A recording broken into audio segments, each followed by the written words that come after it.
Hello, welcome to CIA News Analysis, where we apply the info warrior mindset and worldview to the financial news. Thank you for your support. Well, before we get into news today, guys, I just want to remind everybody to go ahead and check out our free cryptocurrency seminar presentation. There's a lot of great information in there, and it's got over 500 views on YouTube. There's a lot of great solid content to get acquainted with the cryptocurrency market and get an idea of where things are going to head from here. While making headlines today, the SEC again delays decision on VanEck SolidX Bitcoin ETF. I think pretty much everybody knew that this was coming, but it's making headlines today because a lot of people aren't paying that close attention. And let's just see what it says here. The U.S. Securities and Exchange Commission extended a rule change proposal allowing the nation's first Bitcoin exchange-traded fund, that's an ETF, pushing the decision deadline to next year. In a notice posted online, the securities regulator said it was extending the review period for the ETF to February 27th, 2019. Now, I think the real news here is that under SEC rules, a decision on the proposal cannot be delayed any further, meaning the next notice must either approve or reject the ETF. And I think a lot of what's going on in the market is that there's this one last hope for the bulls, that the ETF is going to come through in February, and pretty much everybody is pointing their finger at the ETF and saying, this is when the next bull market starts. This is when the next bull market starts. But honestly, that really might be when the bear market really finds its bottom. If they come out and reject it, then we could truly start to bottom out and start to turn things around more on a graduated schedule that's follows the lines of the Bitcoin halving charts that we present in the presentation that you can check out for free. We see that more as a catalyst to the next bull run than we do the pending ETF decision. But either way, it's in the works, and eventually that ETF will be approved. But we don't know if it's going to be in February or not. Now, I did get an email today from CME Group that was talking about their Bitcoin futures. The volume and open interest are both up in November. If we look at the charts here, both the volume and open interest grew from the beginning in Q1 2018. And then, of course, it died down when things really started to get bad. But we can see here now it picked back up pace right where it let off. And the average daily volume and the open interest have both grown from where they were in Q3 2018. So even though we went through a rough couple months, interest is still growing, and these financial tools are still being used. And the contract posted its second best month in average daily volume terms, including a single day trading record on November 20th of 14,490 contracts, 72.5 thousand equivalent Bitcoin, or 307 million notional. So these are cash settled contracts, whereas Backed will be wanting approval from CFTC to be issuing Bitcoin settled futures contracts, which of course will increase the daily volume that we see in Bitcoin. These contracts are cash settled, but we do see interest in these contracts, and that's a good thing for the market moving forward. And it's just a matter of time before the right rules, laws, policies, and regulations are put in place that a Bitcoin-backed ETF or futures contract could actually be rolled out and offered as a financial product and tool to the mainstream. Now, of course, we're just going to take a little break from the headlines here, and you won't find this posted on CIA News because it's laughable. But this is just an example of how you can see we're pretty much at the bottom of the bear market. And like I said in previous videos, when I first got in Bitcoin, these were the only types of things that you saw in mainstream media because, Forbes is mainstream media, and Forbes is a propaganda machine that honestly publishes opinions that are in view with the narrative that they're trying to push. And here we see, is Bitcoin going to zero?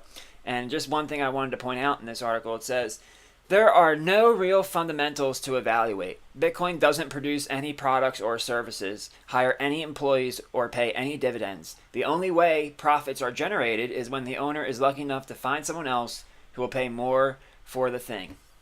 Well, you hit the nail on the head, dude.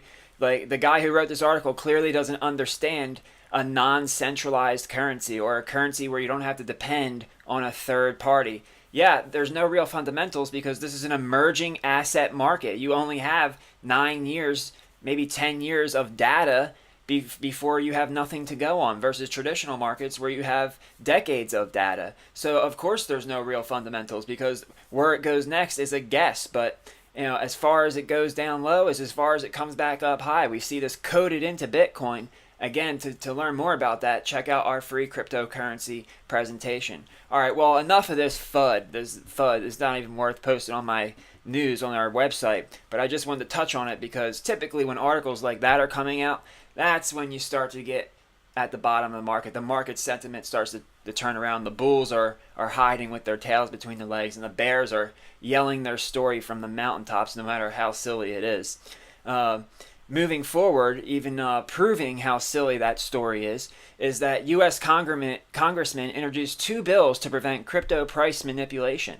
And here we see that 2 U.S. congressmen have introduced bipartisan bills to prevent crypto price manipulation and boost acceptance of the tech. Representatives Darren Soto and Ted Budd jointly announced Thursday that their 2 bills, the Virtual Currency Consumer Protection Act of 2018 and the U.S. Virtual Currency Market and Regulatory Competitiveness Act of 2018, are ultimately aimed at making the U.S. a leader in the cryptocurrency industry. Well, if you're paying attention to the market worldwide, you can see that the United States is very far behind in infrastructure. It's very far behind in technology. It's very far behind in public transportation. It's very far behind of technological implementation in order to better these services. So it's quite a bold statement for the U.S. to say that they want to be a leader in the cryptocurrency industry because they're so far behind. However, these are promising steps. The bill essentially asks the Commodity Futures Trading Commission, the CFTC, the people that backed are waiting on to get the approval for their Bitcoin settled contracts, futures contracts, the CFTC and other U.S. financial regulators to come up with a roadmap to better regulate cryptocurrencies in order to protect individuals and businesses. So this is a very bullish sign that lawmakers in the United States are moving forward, trying to recognize that blockchain and digital currencies are real, they're here to stay, and that legislation needs to be drafted, voted on, redrafted and edited, and then eventually passed so that consumers and investors can be protected in this emerging asset class. So the United States probably won't end up being a cryptocurrency leader, but they do have a chance to catch up to everybody else and try to incentivize these cryptocurrency companies who are going to be ushering in the future economy and the technocratic age. And for our last article today, a major crypto exchange, Coinbase, the biggest United States-based exchange, looking for an $8 billion IPO maybe here in the future. They are thinking about listing Ripple, Cardano, EOS, and about 30 other cryptocurrencies. Here we see that the major United States-based crypto exchange Coinbase is exploring the possibility of providing trading support for over 30 cryptocurrencies. Potential new additions include Ripple, EOS, Cardano, all those. And then if we see here the list here are all 30 of them. And there's just some fun projects I'd like to point out here. Decentraland is a great project. What they're doing is sci-fi like. It's almost like a movie that I know. Stellar Lumen we see here. Status Network Token. There's just a lot of promising tokens and cool projects that Coinbase is looking to get listed on their exchange. And again, that's another promising development because Coinbase is working with regulators. Coinbase is working with lawmakers. And if they thought this was moving in a different direction, they obviously wouldn't be trying to build out their brand and build out their platform and offer the cryptocurrencies they think are going to be the currencies of the future. Well, that's it for this week on CIA News Analysis. Thanks for joining me. Have a great weekend, and we'll see you next time. Thank you for your support.